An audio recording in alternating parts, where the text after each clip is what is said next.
We know that you could be truly anywhere, and telling a good story about good kids doing good things doesn't always lead the headlines. So we appreciate you sharing this. We're going to invite out two amazing individuals, Tom Wilson, CEO of Allstate, and Common from the Common Grant Foundation in just a moment. But before we do it, so I want to say thank you. Of course, We Day and our year-long program is free. So everything that you hear about, for those of you who are the bloggers, for example, inviting local schools in Illinois to join, it is all free. It is all thanks to our great partners at Allstate, the Allstate Foundation, and others who are recognizing and celebrating here today. What is this program that's taking place? 601 to be precise. It's a little over 600, but 601 schools across the state of Illinois committed to running a year-long service learning program with us. So every week we had new curricular resources, every month we had new campaigns, we had speaking tours in the schools. The kids all had to do at least one local action and one global action. Charity starts at home, it just doesn't end at home.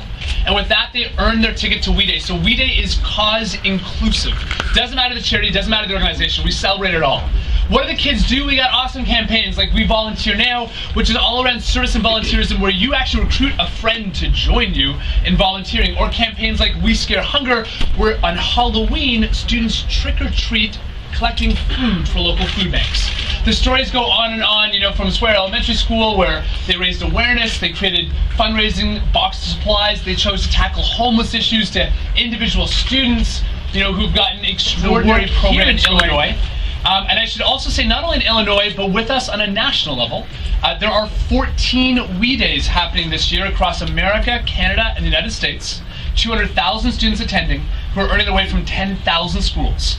So Allstate is supporting it across America in every single city. And also we have with us someone who is iconic, to say the least. Hometown, here from Chicago, of course, Grammy Award winner, truly swept at the Oscars, but probably most proud of the Common Good Foundation, his dedication to education, to youth empowerment. Would you please welcome our two amazing co-chairs who love their city, Common and Tom Wilson. But I believe We Day is one of the avenues that we can show how young people do really care, and they are passionate about bettering their lives, but also bettering the lives of other people, which in turn will help better the world. And when you see young people participating in something better, it's a powerful world. And now it's just about giving them the avenues and the opportunities to seek out that better world, and seek out the dreams, and seek out the service.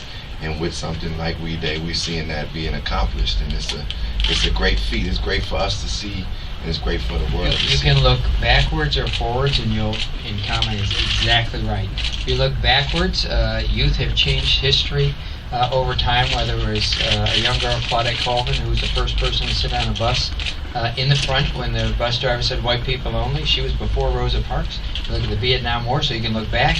You can look forward. You walk in the stadium, within 30 seconds you'll feel the energy that you talked about. These kids are going to make it. Well, I would say it's always hope. Everything is how we perceive it. Everything is the way we choose to look at it. And I grew up on the south side, just like many of the young people, whether south or west side. Chicago is similar to many other cities in America that's been dealing with drugs and the pain and not having a lot of opportunities and jobs, and education not being at the level that it should be. So being in that situation, it's very difficult to figure where's the hope, where's the light at the end of the tunnel. But I used examples that I saw, like whether it was people that were close to me or not. I used Muhammad Ali, I used Michael Jackson, I used my mother, I used my teacher, Mr. Brown. It's somebody in the community, whether you can touch them or not touch them, in this world that you can use as an example to see some hope and see that you can overcome anything. Because everybody that you see in success, whether it's Tom, whether it's Beyonce, whether it's LeBron James or Dr. Martin Luther King, they all went through some struggle. And as Frederick Douglass said, without struggle there is no progress. It's not that we shouldn't, it's not that I want to see us coming from this dire situation, but if we are in it, we got to figure out ways to see that it is hope, that it is some things that can be accomplished, and know that you can overcome the most difficult obstacles. Everything is perspective. So and And I just want to say to the young people, they all have it in them.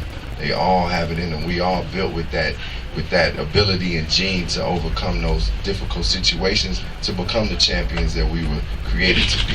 Yeah, I have received the label many times of being conscious, and initially I kind of was like, man, why you putting me in that box? Because when people call me that in the hip hop culture, the conscious artist, it kind of moved me away from the other artists. It was like a way to separate us. And though of course my music and what I present is a positive vibration, but it, you know, when they did box me as conscious, it kind of made it seem like I didn't have fun. It made the people who were quote unquote doing the street or the gangster rap be like, oh, we don't mess with Common because he's conscious. Where I wasn't that judgmental, and if I was, I grew out of any type of judgment that I had and grew out of being like, hey, you know, we all want, no matter if you label me conscious or not. So within that, I'm saying I was being labeled conscious at one point for me was like, I felt like, why are you labeling me this? But then eventually I started to look at what conscious meant, and it just meant being awake. And then I looked at artists that they named as conscious throughout history, and it was the Bob Marleys, the Stevie Wonders, the Bob Dylans, and you know, those that spoke up for social justice. And so I was cool with being named that, but I still like to have fun.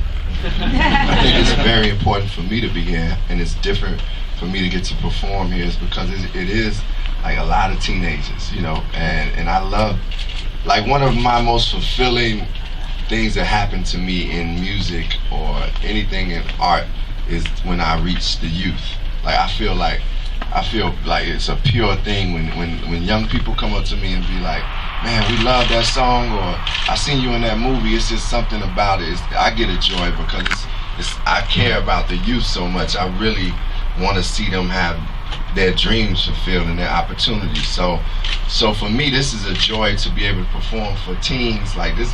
I mean, at a Common concert, you usually would get, like, you might get 20, 25 and above, but not maybe. I'm stretching it, trying to sound young. but now I'm getting to rock for the teens, which is a really great audience to be able to connect with, and you know they bring energy. So even though I'm not like doing a live performance, I'm doing a piece that I'm doing and getting to talk to the teens. So just being here is exciting for me. The biggest message that I believe is love, and that message is important because when you love yourself, you're able to love others, and that in itself can help, like, you to start going towards your goals. But not only going towards your goals, when you're loving others, you're not looking to inflict any violence upon anybody. You're looking for more of the positive things you see in someone because you extending love to them.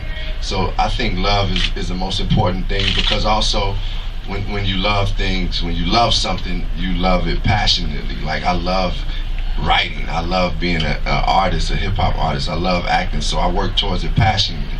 I want the youth to know what love is for something that they may be passionate about, being an engineer, or being a journalist, or being, you know, a scientist. But it's about that love and that passion, and also just, I think it's very important on a level of spirituality to love the Creator, love God, because that's important. And seeing that, it will help a healthy community, because you will have a foundation of a higher power that you know that you are responsible for, responsible to be to, and also you will see God in each and everything that's good in your community. So I think those, they idealistic in many ways, but I believe they're real, and I do believe that's what helped me to get through situations where I could have made a choice, like, okay, I can go hang out over here and get in trouble, or, you know, because of the love I got for basketball, the love I got for hip hop, I'm gonna go do something productive, you know. So I think love is the most important thing, that is the word that I would give for today and forever. The individual that we've seen that's been in the public eye news that has lost their lives, none of them held a weapon that was a deadly weapon, and they have suffered and died at the hands of people who are authorities, who are supposed to respect the community and respect the individuals and protect the communities. Well, this hasn't happened, right? So how can the teenagers help? Well, the teenagers that have all that energy, the youth that have all that energy, we take that energy and start looking at how can we change our community.